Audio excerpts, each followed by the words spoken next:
Wintering, as we use the phrase today, refers to a self-care technique that has both philosophical and practical applications. It's a term that we use to describe that process of retreat and reflection and restoration that comes not just in the winter season, but in all of those times of challenge and difficulty that we encounter in our lives.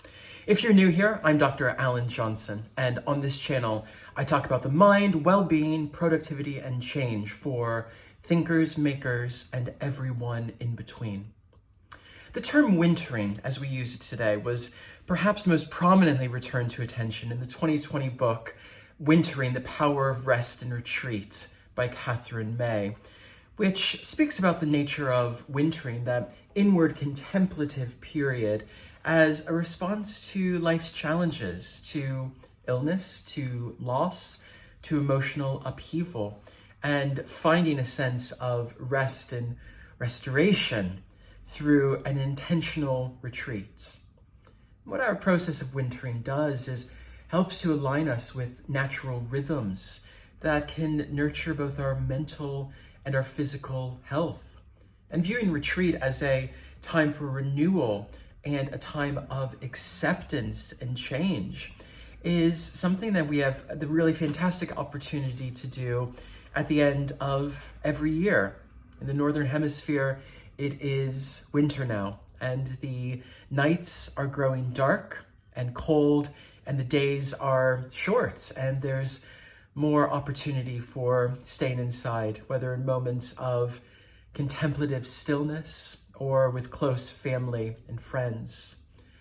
We can think also of winter as a metaphor, symbolizing life's inevitable moments of solitude and stillness and renewal. Because our mental state reflects natural patterns in the world outside. Patterns of activity versus rest, growth versus contraction, outwardness versus inwardness. And in the same way that our planet needs these times of quiet and hibernation, so too do we need that time of mental renewal and that time for slowing down. Wintering is at its core a form of self-care.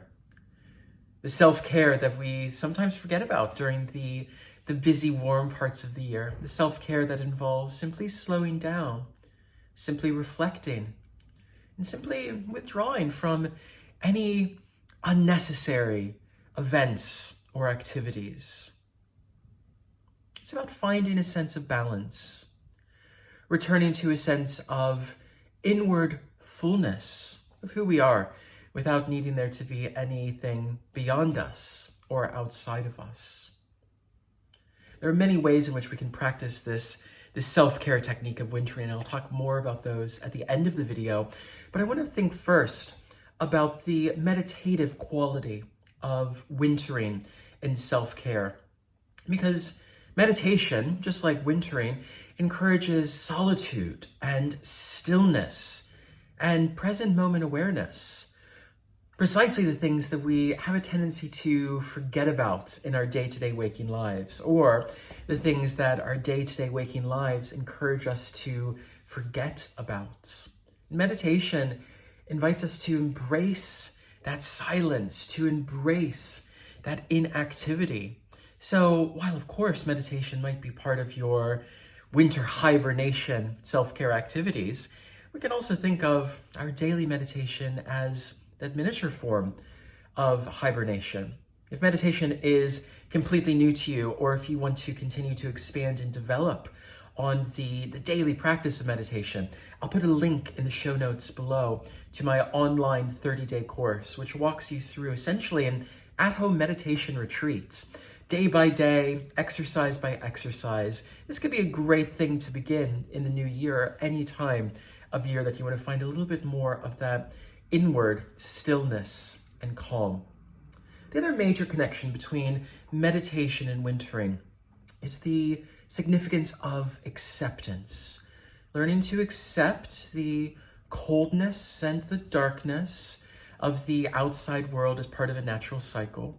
In the same way that in our meditation practice, we learn to accept those feelings and sensations and thoughts that maybe we don't want to sit with forever. We don't want to feel sad or frustrated or disappointed forever. But rather than pushing those away, meditation teaches us to acknowledge them in the moment, to acknowledge that right now I am feeling sad. Right now I am feeling disappointed. But in doing so, acknowledging that the next second and the next minute and the next day and the year to come will all be radically, radically different. So what we ultimately see in our process of wintering is bringing a more expansive form of mindful awareness, not just into the couple of minutes we meditate, but into several days or weeks of our year. There's a number of other practices that you can bring into your wintering form of self-care. A big one is setting boundaries. Winter can often be a time of parties and get-togethers and festivities that can drain our social batteries. So even though we want to get out and to celebrate with family and friends, to celebrate that sense of gratitude and community that the winter season also fosters within us, the practice of wintering encourages us to recognize and to maintain our boundaries, to learn when to withdraw, not just from external events, but also from distractions in our lives. Things such as social media. Perhaps wintering is a time to step away from the doom scrolling that takes up minutes, if not hours, of our day-to-day lives. In our practice of wintering, we can also create a space for solitude. Doing this really intentionally, whether you have a place for meditation already, or you want to just find a corner in your bedroom or in your living room where you can put a candle or a cushion or a blanket or a particular book of poems that you really love and that inspire you. Find the opportunity to create that cozy nook for your own wintering, that place that you're able to turn to for a sense of stillness and comfort and warmth. And finally, look for opportunities to embrace silence. Turning off the mobile for a bit, not watching an endless stream of movies, but maybe spending an afternoon or maybe even a day without any digital notifications around you.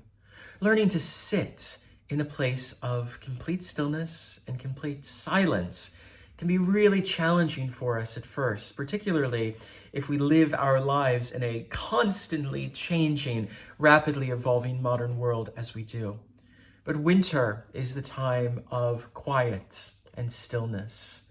So see if you can create an opportunity for a digital detox for an afternoon or maybe even a full day to create that sense of self-care that's really going to serve you well into the new year. Our process of wintering builds up our reserves of resilience that we need to take with us into the challenges of a new year. In the same way that the energy from the plants have all been drawn down into the roots and into the ground over the cold months, we're doing exactly the same. This doesn't mean that the plants are not going to grow again. And this also doesn't mean that we are always going to be staying at home and finding space for stillness and quiet.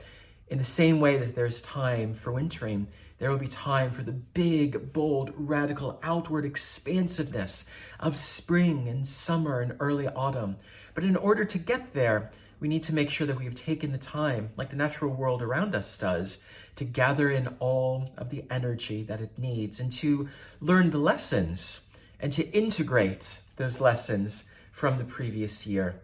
So this year, embrace wintering in an intentional way, setting up a series of practices that can help support you to consciously connect inward once again.